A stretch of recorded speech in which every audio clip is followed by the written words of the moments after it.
Hello and welcome back to another episode of Bedtime Stories. My name is Tracy and I'm your host. Tonight we're reading chapter 4 of A Princess of Mars by Edgar Rice Burroughs, the first book in the John Carter of Mars series. But before we get into that, this is chapter 4 entitled A Prisoner. And before we get into that, I need to ask you a series of very serious questions. Have you gone pee in the potty yet? Have you brushed your teeth? Have you got your water next to the bed? Have you done your stretches? You have? Great job! Excellent work. Well, since there's nothing else left to do, besides like the video, subscribe to the channel, and click the notification bell, let's get right to it. Chapter 4, A Prisoner. We had gone perhaps 10 miles when the ground began to rise very rapidly. We were, as I was later to learn, nearing the edge of one of Mars's long-dead seas, in the bottom of which my encounter with the Martians had taken place. In a short time we gained the foot of the mountains, and after traversing a narrow gorge came to an open valley, at the far extremity of which was a low tableland upon which I beheld an enormous city. Toward this we galloped, entering it by what appeared to be a ruined roadway leading out from the city, but only to the edge of the tableland, where it ended abruptly in a flight of broad steps. Upon closer observation, I saw as we passed them that the buildings were deserted, and while not greatly decayed, had the appearance of not having been tenanted for years, possibly for ages. Toward the center of the city was a large plaza, and upon this, and in the buildings immediately surrounding it, were camped some 900 or 1,000 creatures of the same breed as my captors, for such I now considered them, despite the suave manner in which I had been trapped. With the exception of their ornaments, all were naked. The women varied in appearance but little from the men, except that their tusks were much larger in proportion to their height, in some instances curving nearly to their high-set ears. Their bodies were smaller and lighter in color, and their fingers and toes bore the rudiments of nails, which were entirely lacking among the males. The adult females ranged in height from 10 to 12 feet. The children were light in color, even lighter than the women, and all looked precisely alike to me, except that some were taller than others, older, I presumed. I saw no signs of extreme age among them, nor is there any appreciable difference in the appearance from the age of maturity, about 40, until at about the age of 1,000 years. They go voluntarily upon their last strange pilgrimage down the river Is, which leads no living Martian knows whither, and from whose bosom no Martian has ever returned, or would be allowed to live did he return after once embarking upon its cold, dark waters. Only about 1 Martian in 1,000 dies of sickness or disease, and possibly about 20 take the voluntary pilgrimage. The other 979 die in violent deaths, in duels, in hunting, in aviation, and in war. But perhaps by far the greatest death loss comes during the age of childhood, when vast numbers of the little Martians fall victim to the great white apes of Mars.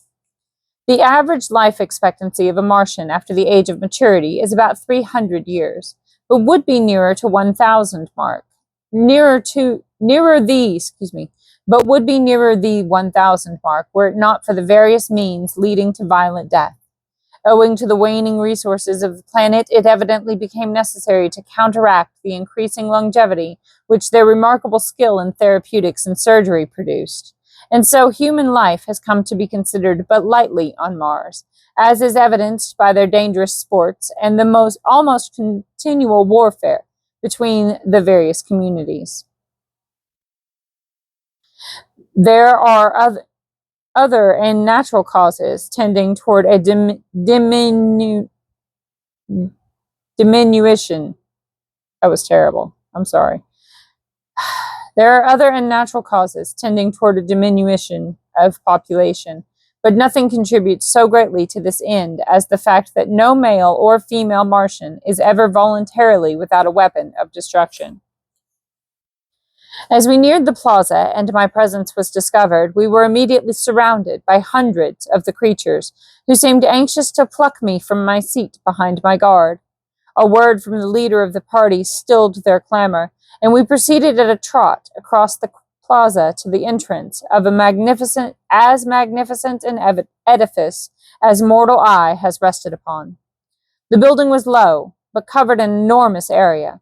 It was constructed of gleaming white marble inlaid with gold and brilliant stones which sparkled and scintillated in the sunlight. The main entrance was some 100 feet in width and projected from the building proper to form a large canopy above the entrance hall. There was no stairway, but a gentle incline to the first floor of the building opened into an enormous chamber encircled by galleries. Oh, no, you don't.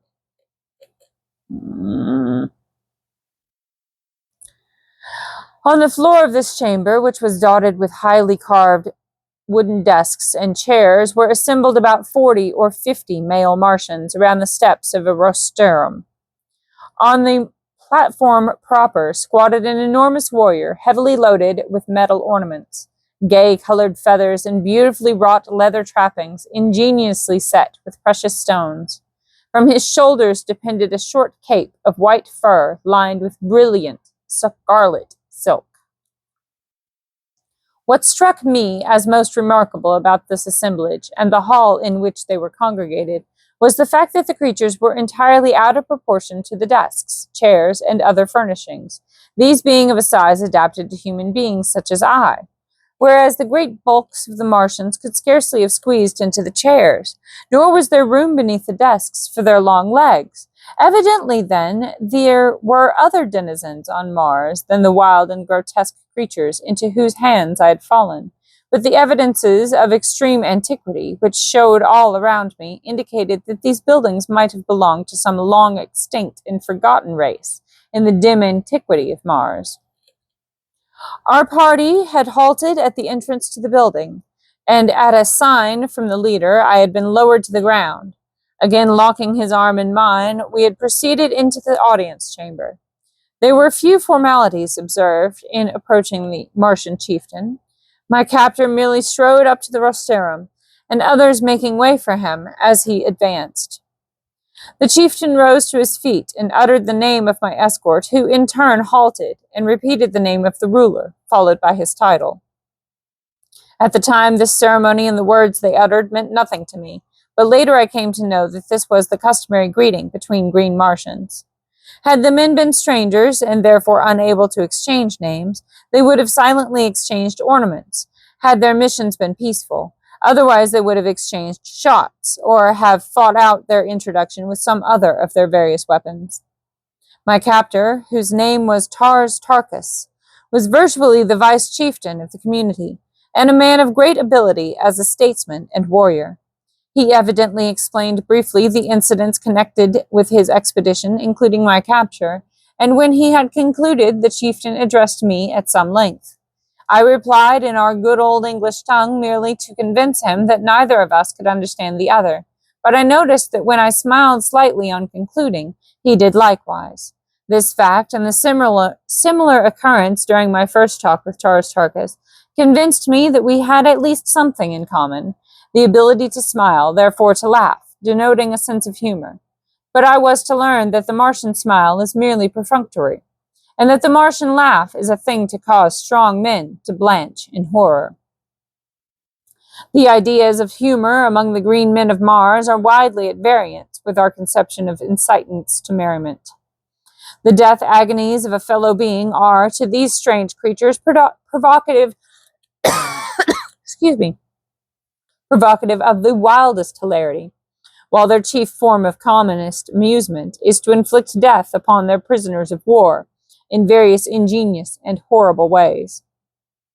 The assembled warriors and chieftains examined me closely, feeling my muscles and the texture of my skin.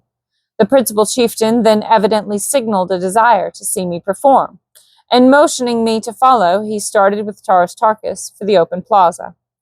Now, I had made no attempt to walk since my first signal failure, except while tightly grasping Tarkus's arm, And so now I went skipping and flitting about among the desks and chairs like some monstrous grasshopper.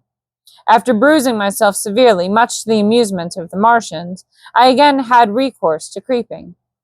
But this did not suit them, and I was roughly jerked to my feet by a towering fellow who had laughed most heartily at my misfortunes. As he banged me down upon my feet, his face was bent close to mine, and I did the only thing a gentleman might do under the circumstances of brutality, boorishness, and lack of consideration for a stranger's rights. I swung my fist squarely to his jaw, and he went down like a felled ox.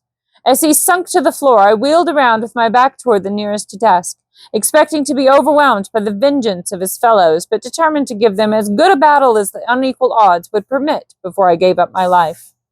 My fears were groundless, however, as the other Martians, at first struck dumb with wonderment, finally broke into wild peals of laughter and applause.